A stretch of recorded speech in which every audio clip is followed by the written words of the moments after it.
Welcome to the Storycraft Cafe. Come in, grab a cup of your favorite beverage, and get ready to join the storytelling conversation.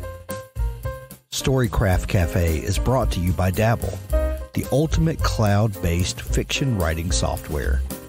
Here we're going to bring together storytellers from all walks to encourage and empower you to craft your best story.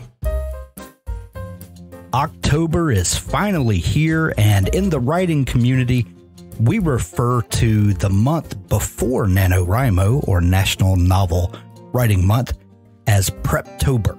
And to celebrate Preptober in the Storycraft Cafe, we are going to do a series of live shows where me and a group of other folks from the cafe are going to be joining in to look at how to prepare your writing software and to get ready for NaNoWriMo, or to get ready to write a novel. You know, it doesn't have to be October when you decide to prepare to get ready to write a novel. We're going to go over things that will help anytime that the muse strikes, or you just decide that you have a great idea that you want to pursue and get that story inside of you out onto words on the screen. So starting Wednesday, October the 4th, we are going to start our Preptober writing challenge in the Storycraft Cafe.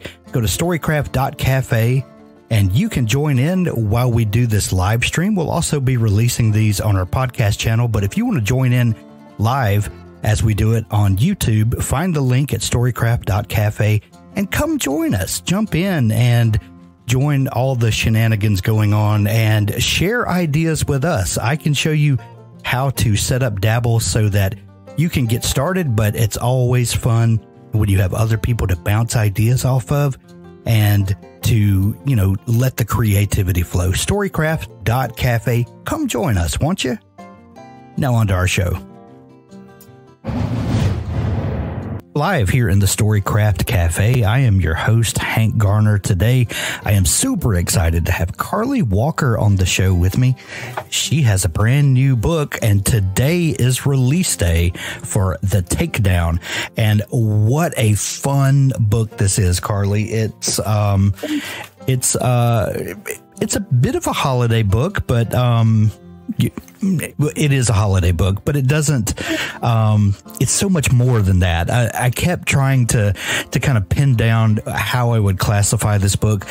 It's kind of a rom-com, and it's kind of a holiday book, and there's some mystery elements to it, and there's a lot of levity, not slapstick comedy per se, but there's a lot of fun to this book. And which bucket would I put this book in? I don't know, but I love it no matter what it is. So anyway, the Takedown, today is release day for it. It's available everywhere.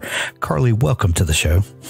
Thank you so much for having me. And I think exactly what you said is right. I'm getting a lot of early reviewers saying that if you think that Die Hard is a Christmas movie, then the Takedown is for you. Or if you think that the movie with Keanu Reeves is actually a romance, then the Takedown is for you. So I just took all of the genres that I love and just decided to mash them all together and see what happens. And I love Christmas. I love spy stories. I love romance. And I thought, what would happen if I just sprinkled everything in? And the result is if you just put it all in, you know, it absolutely works. I love to start with a fun question just to kind of break the ice and to kind of set the tone for the show. And one question that I love asking people is, what is your first memory of wanting to be a writer or storyteller? Oh, gosh. So I went to a Montessori school, and it was really, really great for things like they encouraged our passions. And I was able to just sit down, and we had journaling every day, and they just allowed us to create and just write whatever we wanted to write. And those were some of my first memories of just sitting in my, first grade classroom in my beanbag chair and with my little composition notebook. And I used to write about my animals a lot. So although this is my debut adult novel, I've written many novels for children, and they were all about animals. So I used to write about animals all the time, of like what my dog was doing. And so I think the first book I ever wrote was about my dog Sally catching bees, and how painful that was. So not really a great narrative there, or like a moral lesson, but I really enjoyed that. And your work as a children's author / middle grade / YA author, you published under Carlie Walker, is that right? I did. Yes. So I wanted to make sure that I had this division between my adult books and my books for kids, because there are some spicier scenes in the Takedown. And, as a soon-to-be mother myself, I was thinking I wouldn't really want my child like transitioning from a picture book to something that a little bit spicier. So I wanted to make sure the division was very clear. And it also gave me an opportunity to just do some different things. As I said, I mostly write about animals in my middle grade and picture books, and this is very different. Although there is a dog in the Takedown, I had to incorporate that. Her name is Sweetie Pie, and she's a very, very good girl. And you have to have a dog in a Christmas book, so it's nothing. Of course you do. That's one of the tropes that you have to tick off, when you're going through your list, it's got to be a dog. How did you get started writing children's books? Was being an author always your career path, or, most people, there's kind of a circuitous route that they go to, to find writing? Oh, I took the long road. So I started That's the fun road, usually. Yes. I started off in a major called Peace, War, and Defense at the University of North Carolina at Chapel Hill. And I wanted to be an analyst or a case officer for the CIA. And when that recruitment process actually started happening, I thought to myself, maybe I don't actually want to do this. It seems kind of scary and I have anxiety. Maybe I should be a children's author instead. I did a very hard U-turn into a completely different direction, but that was my original goal. Either that or being like a conflict negotiator or something to do with defense strategy. So I still have a lot of friends who went that route, and I went the other way. And when I got to graduate school, it was for English and American Studies, and I was able to get an internship at a really lovely London publisher called Faber and Faber in the children's department. And it just really inspired me to write that first YA book and to get that out there. And I just had an opportunity to work with a lot of amazing authors. And it's just such a fun space to be in, much like the rom-com space. Rom-coms it's got that similar joyous vibe. Yeah. And a great community has kind of grown up around publishing and everyone involved in the process. It's really interesting to see these communities that grow up around certain genres, and everywhere from the agents to the publicists, kind of, and everyone in between in the process. People that love books are fascinating people for sure. Absolutely. In the book talk community and the Bookstagram community, and just the passion that comes from these readers. I'm super appreciative whenever anyone even reads my book, but posting about it on top of that. And they have these beautiful pictures and these beautiful reels. And I'm just, I did one reel today where I was dancing and I just felt so awkward about it. And they can just do that. So right, props to them. Right, exactly. I had no idea about your history with the CIA, and that little nugget of information that you brought up a minute ago makes so much sense now after reading the Takedown, because that's a bit of a subplot in the Takedown. So well, first off, I have so many questions I want to ask you, because you've got this great Substack that you started, and you've got about 3 articles up so far. But one of them, you talked about the process of going from writing your children's novels to now publishing this more adult rom-com, and kind of the process that you went through of finding your writing voice, if you will, and some things that you used to expand your palette.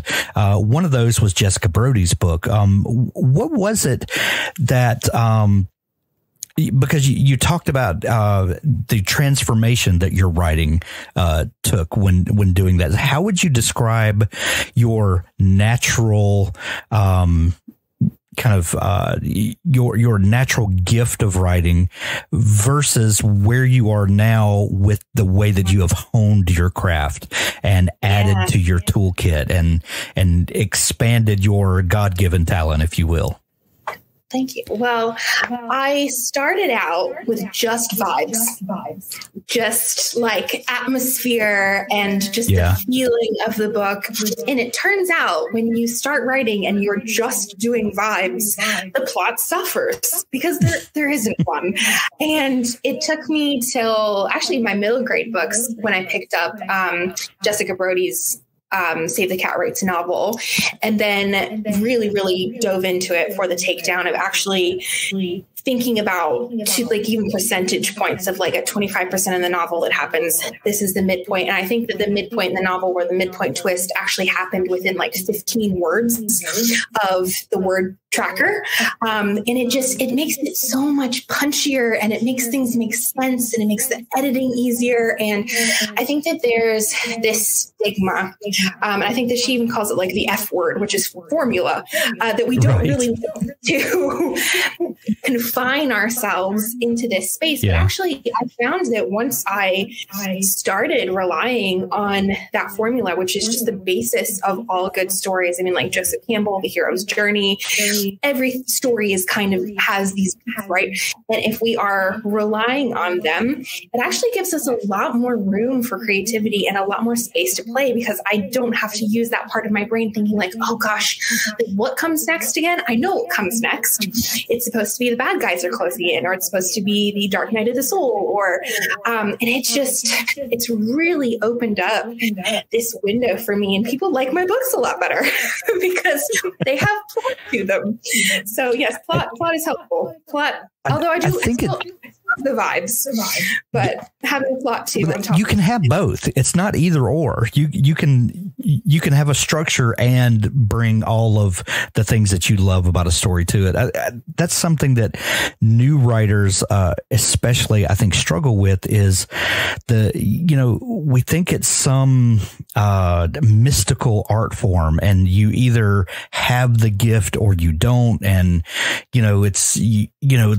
we love to dramatize, the writing process, and, it's writer's tears and, all of this kind of stuff. And, it's just like a carpenter who, builds really elaborate furniture. You have to practice. And if you understand, math and things like that, behind your craft, it just makes you that much more of a creative person. It doesn't detract from it. I think that's a hurdle that a lot of new writers really struggle with climbing over, is the thinking that I'm going to sacrifice my art, if I learn some mechanics. Right. And you really do not have to reinvent the wheel here. Again, I think just like starting with the Epic of Gilgamesh, like it's all pretty much the same, but different,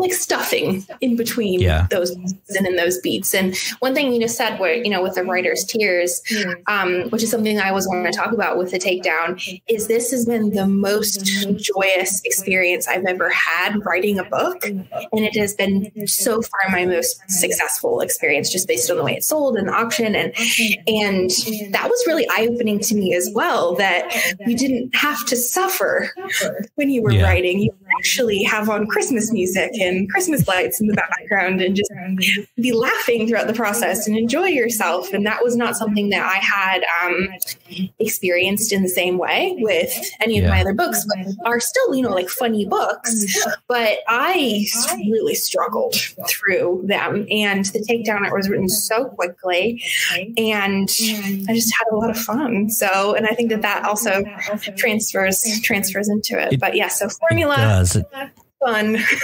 equals fun, plotty book. Yeah. And it does translate to the page, because that joy that you're experiencing in the writing definitely, you know, seeps through your fingers, or, you know, whatever it is when you're holding it, but it definitely transfers to the reader for sure. Was the Takedown the first adult novel that you had written, or had you tried this process before and it was just painful? I tried to write an adult novel before graduate school, and looking back at that book, oh my gosh, was it bad. It was some sort of dystopian thing, like set in Oxford. And again, the plot was not there, and I didn't really know where I was going with it. I just, you know, kind of liked the title, and I liked, again, the atmosphere, the setting.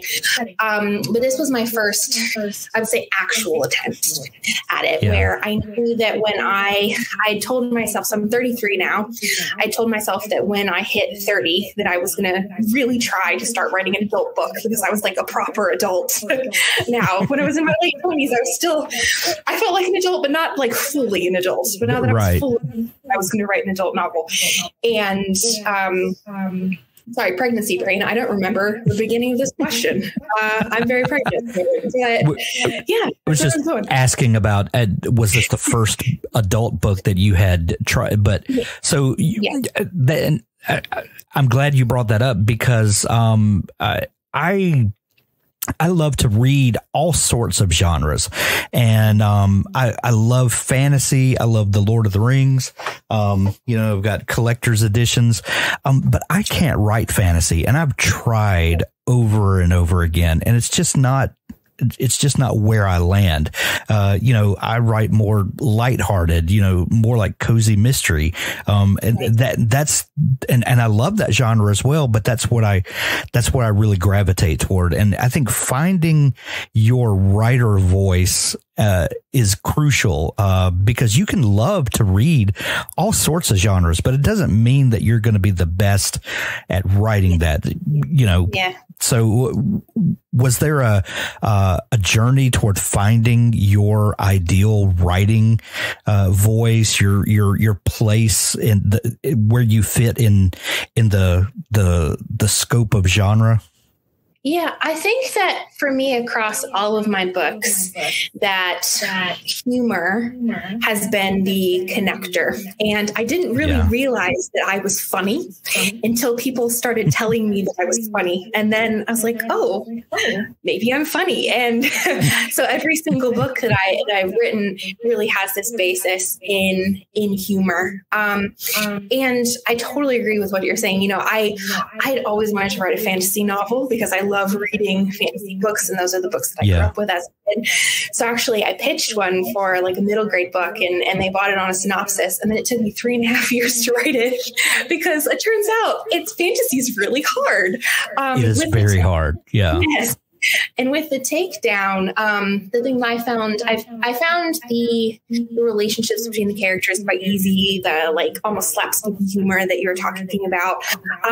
In the original draft of the Takedown, my agents came back to me and said, you know, there's this crime element, but basically you've just made the bad guys bad because they're bad and they have a bad vibe. Right. Like, what have you done? What's their crime?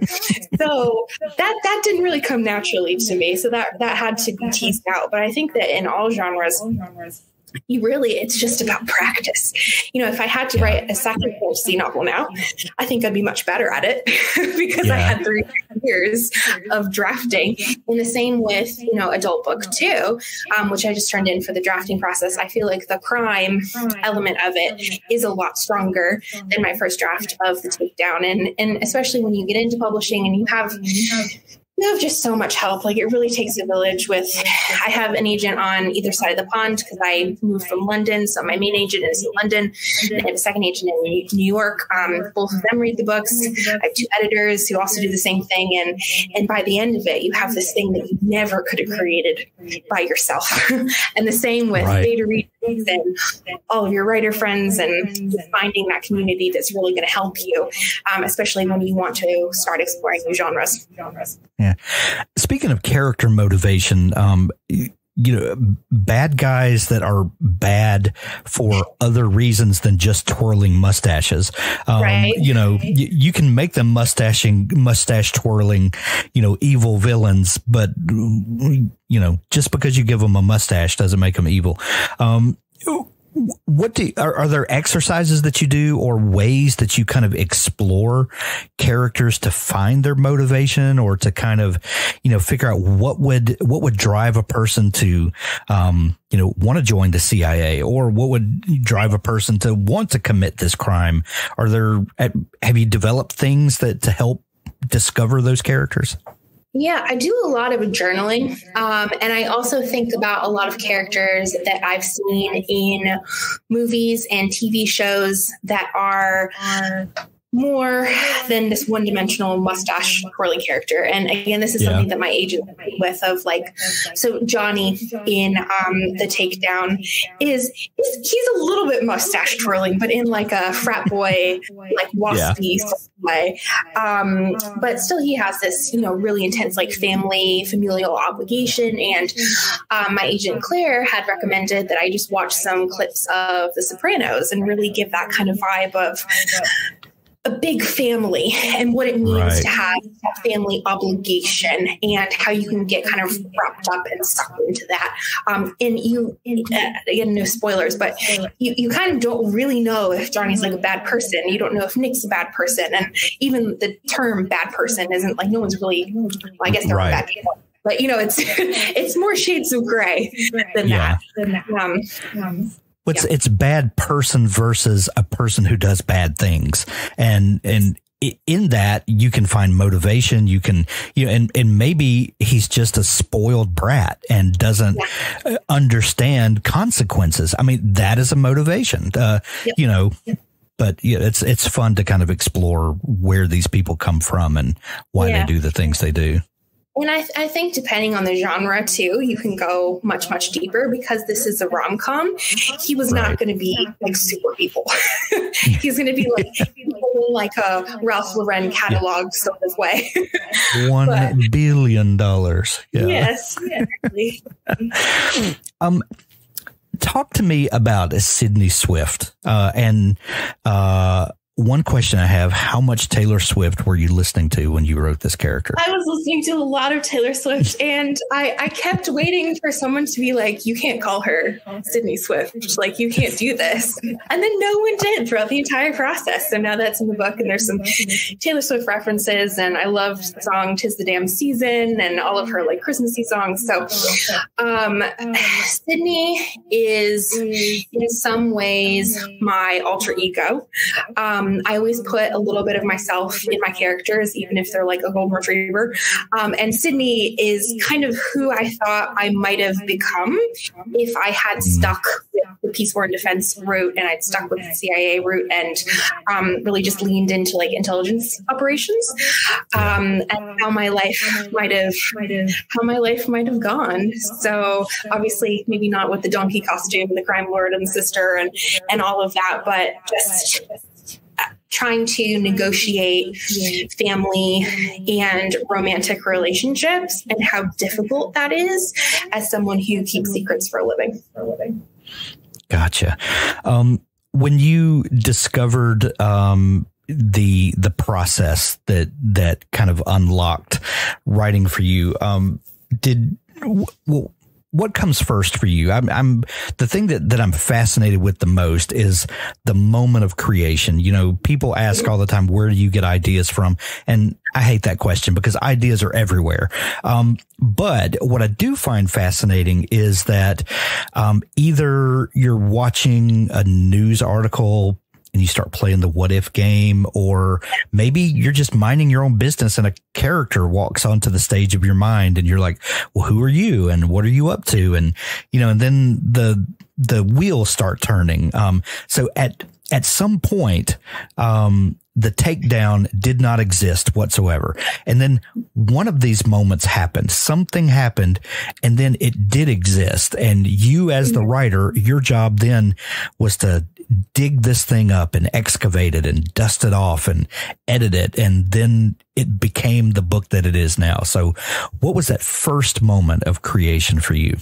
This is a long story, so I'm going to try to get here for it without too many details. But as I said, when I turned 30 years old, I really just wanted to write an adult novel. And I was a professor at the time, and I just wasn't, it was during COVID time, and I just wasn't satisfied with teaching. And I told myself, you know what, I'm just going to quit my job and I'm just going to write this book, except I didn't have any ideas. And around Christmas time, I started to panic. And I had read Elizabeth Gilbert's Big Magic, where she talked about the ideas are just like floating entities in the universe. And all you have to do is just request an idea and an idea will come to you. And I just thought that is some woo-woo hippie nonsense, but I'm going to try it. And I want to try it earnestly.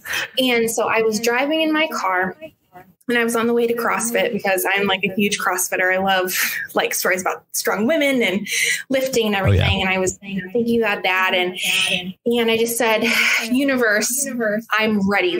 Whatever story you want to give me right now in whatever genre, I swear to you, I will write it. And I didn't have any kind of genre requirements. It was whatever you give me, I promise I will write it. It was 3 minutes later that the entire narrative for the Takedown just dropped in my head. I had the full first scene of Calla, Johnny, Nick, Sydney at the dining table, Christmas Eve. That whole first scene, the premise, all the characters, main setting. I'm getting chills. It really just dropped in my lap. And my first thought was oh God, not that. That's way too complicated. There are way too many genres in that. But I had promised whoever or whatever that I was going to write this book. And I did. And that's the story of the Take. Yeah. That has never happened to me before. Yeah. I don't know if it'll ever happen again. But if you are out there and you want to give it a try, just earnestly request from the universe that a story be dropped in your lap and see what happins. So wow. So did you then start sketching out, what you had seen? I on the side of the road. I immediately emailed my agent and I said, how do you feel about Christmas books? And I said, and then I sent her a follow-up email saying, I hope you really like Christmas books because I have one.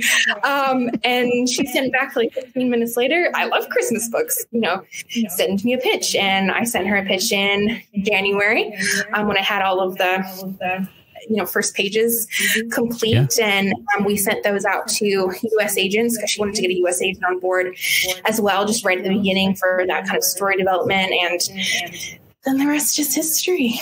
Yeah. So I started right away.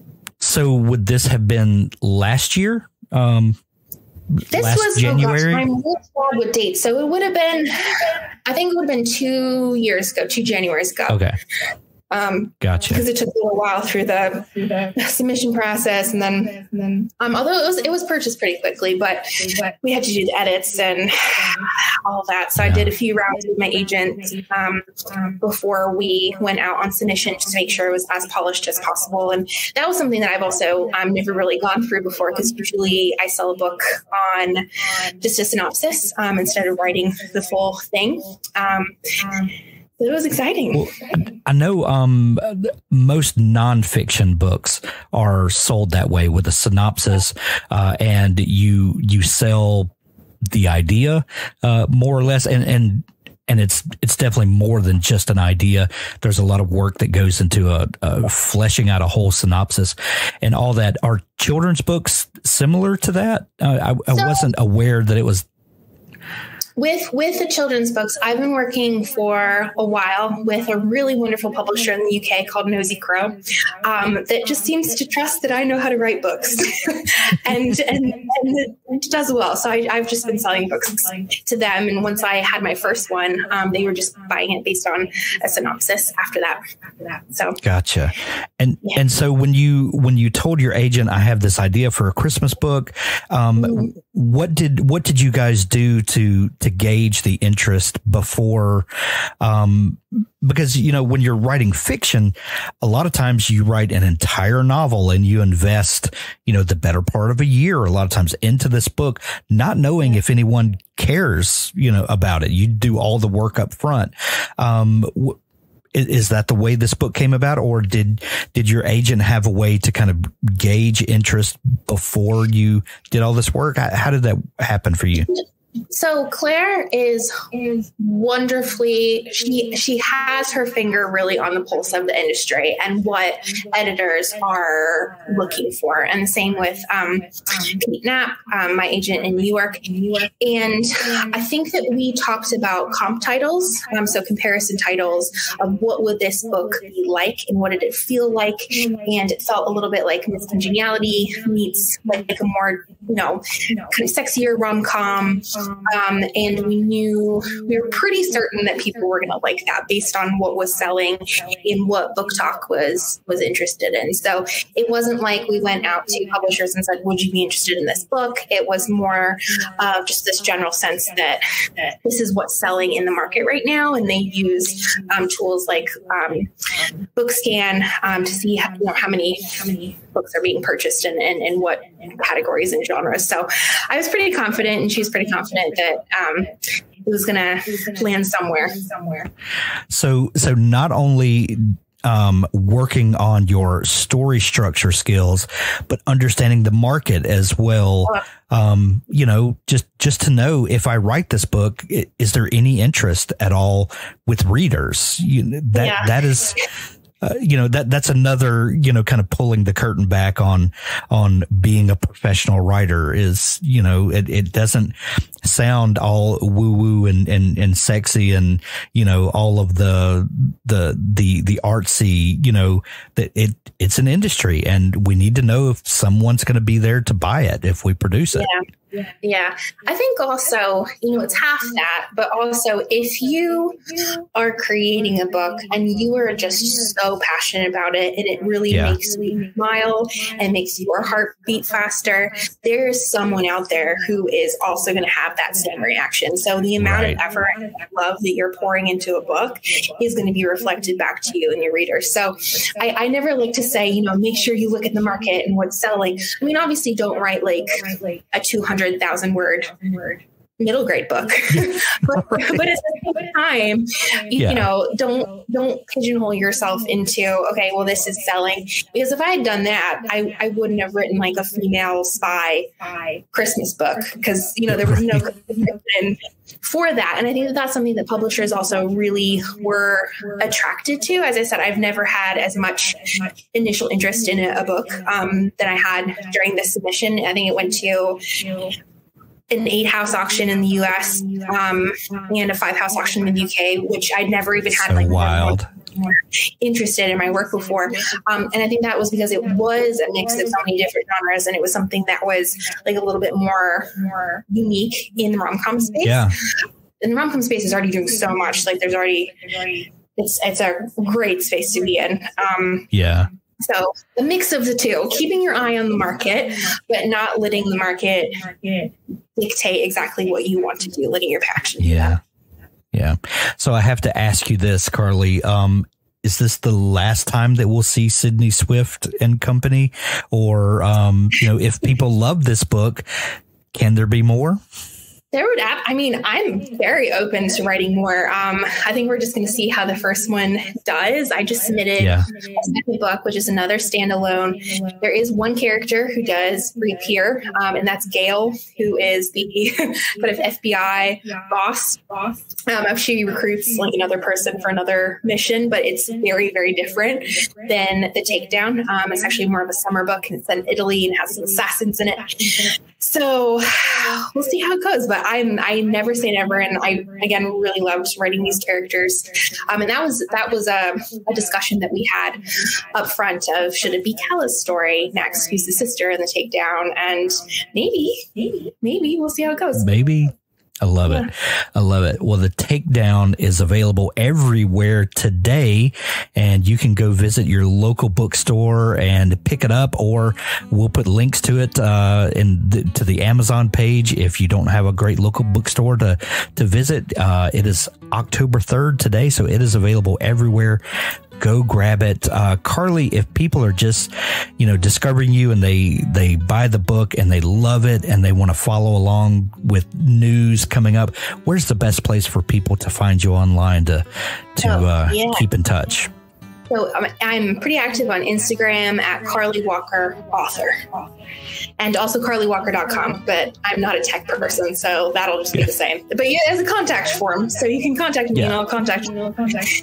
And you're blogging over at Substack now. So Substack, we'll drop that in as well to make it easy for folks to find you. Carlie, it's been so much fun chatting. We're going to send everyone to pick up their copy of the Takedown. Thank you so much for joining us today. Well, thank you for having me. This was lovely. That's our episode for today. There's so much more to come as we talk to authors about the craft of writing, but also the business of publishing. Be sure to subscribe to the Storycraft Cafe podcast in your favorite podcast app so that you never miss an episode. The Storycraft Cafe is made possible by Dabble. Writing a book is challenging. Your writing tool should not be. Dabble is an easy-to-use online writing tool packed with helpful features that allow beginning novelists and published authors to create amazing stories. Visit us at dabblewriter.com and start your free trial today. Thanks for listening.